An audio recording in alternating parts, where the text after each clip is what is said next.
यह बात उस समय की है जब ख्वाजा गरीब नवाज अजमेर में आए थे। उनका मकसद नेक और सच्चा था, लेकिन कुछ लोग उन्हें और उनके नेक कामों को पसंद नहीं करते थे। वह अक्सर एक पीपल के पेड़ के नीचे बैठकर लोगों से मिलते थे और उन्हें ज्ञान की बातें बताते थे। यह पीपल का पेड़ बहुत पुराना और घना था। लोगों में यह अफवाह फैली हुई थी कि उस पीपल के पेड़ पर एक चुड़ैल रहती है।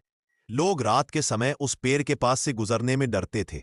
कुछ लोगों ने बताया था कि रात को चुड़ैल उस पेड़ पर बैठकर भयानक आवाजें निकालती है और कभी-कभी राहगीरों को डराती है। एक दिन कुछ लोग ख्वाजा साहब के पास आए और उनसे विनती करने लगे कि वे उस पीपल के पेड़ के नीचे न बैठे। उन्होंने कहा, ख्वाजा साहब, आप बहुत नेक और सच्चे इंसान हैं, लेकिन उस पीपल के पेड़ पर एक चुड़ैल रहती है। हमें डर है कि वह आपको नुकसान पहुंचा सकती है। ख्वाजा साहब ने मुस्कुराते हुए उनकी बात सुनी। उन्होंने कहा, मेरे भाइयों, अल्लाह के नाम में बहुत ताकत है। जो भी अल्लाह के नाम को याद करता है, उसे कोई भी शैतानी ताकत नुकसान नहीं पहुंचा सकती। अगले दिन ख्वाजा साहब फिर से उसी पीपल के पेड़ के नीचे जाकर बैठ गए।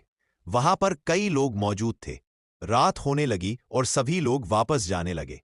ख्वाजा साहब अकेले उस पीपल के पेड़ के नीचे बैठे हुए थे। तभी अचानक पेड़ से भयानक आवाजें आने लगी। पेड़ की डालियां हिलने लगीं और एक डरावनी औरत सामने आई। उसके बाल बिखरे हुए थे और उसकी आंखें आग की तरह जल रही थी। वो चुड़ैल थी। उसने ख्वाजा साहब से कहा, ओ फकीर, तुम मेरे इलाके में क्या कर रहे हो? यहां से चले जाओ, नहीं तो मैं तुम्हें मार डालूंगी। ख्वाजा साहब ने उसकी बातों का कोई जवाब नहीं दिया और मुस्कुराते हुए अल्लाह का नाम लेते रहे। उन्होंने अपनी आंखें बंद करके दुआ करना शुरू कर दिया। उनकी दुआ की ताकत से चुड़ैल पर कोई असर नहीं हो रहा था। चुड़ैल को यह देखकर गुस्सा आया। उसने ख्वाजा साहब पर हमला करने की कोशिश की, लेकिन जैसे ही वह उनके करीब आई, उसे एक अदृश्य शक्ति ने रोक दिया। वह ख्वाजा साहब के पास भी नहीं जा पा रही थी। चुड़ैल को समझ में आ गया कि ख्वाजा साहब एक बहुत ही नेक इंसान है और उनके पास अल्लाह की ताकत है।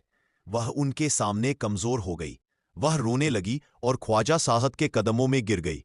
उसने कहा, मुझे माफ कर दीजिए ख्वाजा साहब, मैं एक बहुत बुरी आत्मा हूं, लेकिन मैं भी अब अल्लाह के नाम की ताकत को महसूस कर रही हूं। ख्वाजा साहब ने अपनी आंखें खोली और चुड़ैल को उठाया। उन्होंने कहा, अल्लाह बहुत दयालु है, वह हर किसी को माफ कर देता है। तुम भी एक नई जिंदगी की शुरुआत कर सकते